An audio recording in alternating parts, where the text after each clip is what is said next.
سرکاری ذرائع نے عمران خان کے خلاف 9 مئی اور جنرل فیض حمید کیس کے حوالے سے فوجداری شواہد جمع کرانے کا دعویٰ کیا، لیکن تاحال پی ٹی آئی کے بانی چیئرمین کو آرمی ایکٹ کے تحت ٹرائل کے لیے فوجی حکام کے حوالے کرنے کا فیصلہ نہیں کیا گیا۔ ان ذرائع کا کہنا ہے اگرچہ خان کے خلاف الزامات کی نوعیت ایسی ہے کہ یہ کیس آرمی ایکٹ کے تحت فوجی ٹرائل کے دائرے میں آتا ہے، لیکن 9 مئی کے معاملے میں عام شہریوں کا فوجی عدالتوں میں ٹرائل کا کیس سپریم کورٹ میں زیر سماعت ہے۔ 9 مئی کے کیس کے حوالے سے ایک ذریعے کا کہنا تھا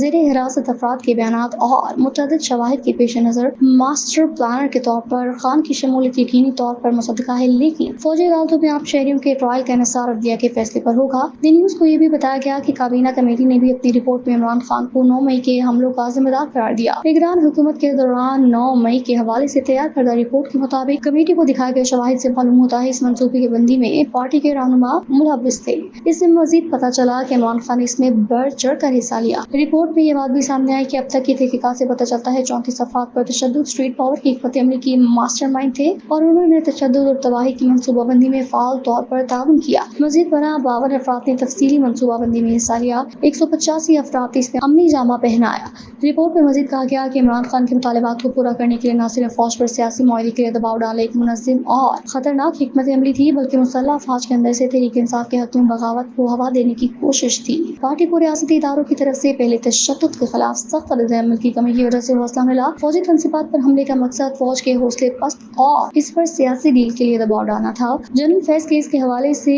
اس نمائندے نے ایک ذریعے سے پوچھا کہ کیا خان اور جنرل فیض کے درمیان ان کی ریٹائرمنٹ کے بعد کوئی مجرمانہ تعلق پایا جاتا ہے؟ ذرائع نے اسباب میں جواب دیا، تاہم ذرائع نے اب تک یہ تصدیق نہیں کی کہ اس طرح کا مجرمانہ تعلق 9 مئی کے حملوں سے جڑا ہے۔ ذریعے کا کہنا تھا 9 مئی کے حملوں میں جنرل فیض کے کردار کے حوالے سے تحقیقات جاری ہیں۔ خان کے فوجی ٹرائل کے حوالے سے عموماً خیال کیا جاتا ہے ایک سابق وزیر اعظم اور ملک کی سب سے بڑی سیاسی جماعت کے رہنما کا ملٹری ٹرائل عالمی توجہ مضبوط کرائے گا۔ جمعرات کو D G I S P R نے کہا قانون اپنا راستہ اختیار کرے گا، لیکن حقیقت یہ ہے 9 مئی کے حملوں میں ملوث پی ٹی آئی کے کسی بھی اہم سیاسی رہنما پر فوجی عدالتوں میں مقدمہ نہیں چلایا گیا، تاہم حکام کو امید ہے کہ سویلین عدالتیں انصاف کریں گی۔